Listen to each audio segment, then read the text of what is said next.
हम बंधन बैंक के शेयर में भी तेजी देखेंगे। बंधन बैंक को लेकर दरअसल दो अपडेट हैं। हालांकि बंधन बैंक ने अगर हम ये कहें कि अपने निवेशकों को निराश किया है तो गलत नहीं होगा, क्योंकि परफॉर्मेंस कुछ उस टाइप की रही है। 187 रुपए का आसपास का भाव है। CGFMU यानी कि credit guarantee fund for micro units, इनका फॉरेंसिक ऑडिट किया है इन्होंने, और बंधन बैंक को 315 करोड़ रुपए इसके तहत मिलेंगे। ये एक खबर आई है। दूसरी चीज ये कि पार्थ प्रतिम गुप्ता को एमडी एंड सीईओ बनाने को मंजूरी दी गई है। एक अपडेट ये है, नया मैनेजमेंट आ रहा है और सीएलएसए को लगता है कि अब यहां से शेयर की रीरेटिंग हो सकती है। शॉर्ट टर्म की जो चिंताएं हैं बंधन बैंक को लेकर वो दूर हो गई हैं। वैशाली जी, बंधन बैंक 187 का भाव एक रेंज में रहा है, निराश किया है लोगों को। बंधन बैंक, आप बताइए कि क्या आपको चार्ट देख के कुछ एक्साइटमेंट लग रही है या फिर एक बार थोड़ी सी रफ्तार दिखा दे फिर जाके कन्विक्शन आएगा शेयर में? ट्रेंड डाउन ही है, कुछ इतना कन्विक्शन नहीं आ रहा है। Only thing what one can observe is 184 का काफी टाइम सपोर्ट लिया है। सो कल भी हमने देखा था कि अब बाउंस आ रहा है, तो 184 के सपोर्ट के साथ फिलहाल हम एक्सपेक्ट कर सकते हैं एट द मोस्ट 200 का बाउंस बैक।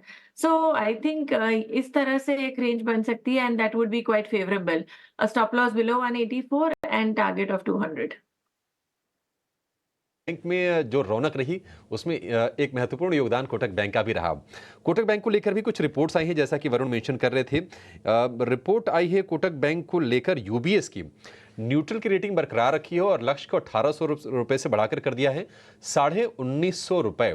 हालांकि यहां से बहुत ज्यादा नहीं है, कल की जितनी तेजी दिखा दी उतनी तेजी और दिखा देगा कोटक बैंक, तो उस लेवल पर पहुंच भी जाएगा। न्यूट्रल का व्यू है। अक्षय जी, कोटक बैंक पर जरा व्यू दीजिए। क्या ये शेयर कल की तेजी को बरकरार रखेगा और चलेगा, या फिर बैंकिंग में कहीं और आपको इससे बेहतर मौके दिख रहे हैं? जी तो कोटक बैंक में बहुत ही बढ़िया डे ट्रेडिंग का मूव रहा कल। और अगर आप फॉलो अप बाइंग के लिए मौके ढूंढ रहे हैं प्राइवेट बैंकिंग स्पेस में, तो मेरे हिसाब से सबसे ज्यादा स्ट्रेंथ और बढ़िया सेटअप शॉर्ट टर्म के लिए कोटक बैंक में है, जिसमें आपको जो इमीडिएट स्विंग हाई रिसेंटली हमने देखा था 1940, तो ये टारगेट एरिया के साथ आप शॉर्ट टर्म ट्रेड्स बाई की तरफ बना सकते हैं। 1940 ये आपका टारगेट है।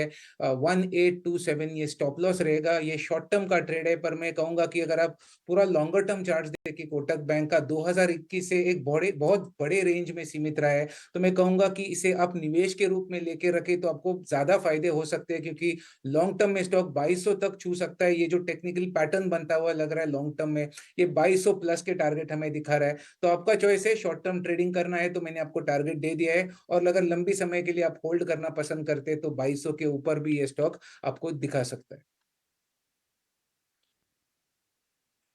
ठीक है, 2200 रुपए तक के ऊपर के भी स्तर दिखा सकता है कोटक बैंक का शेयर।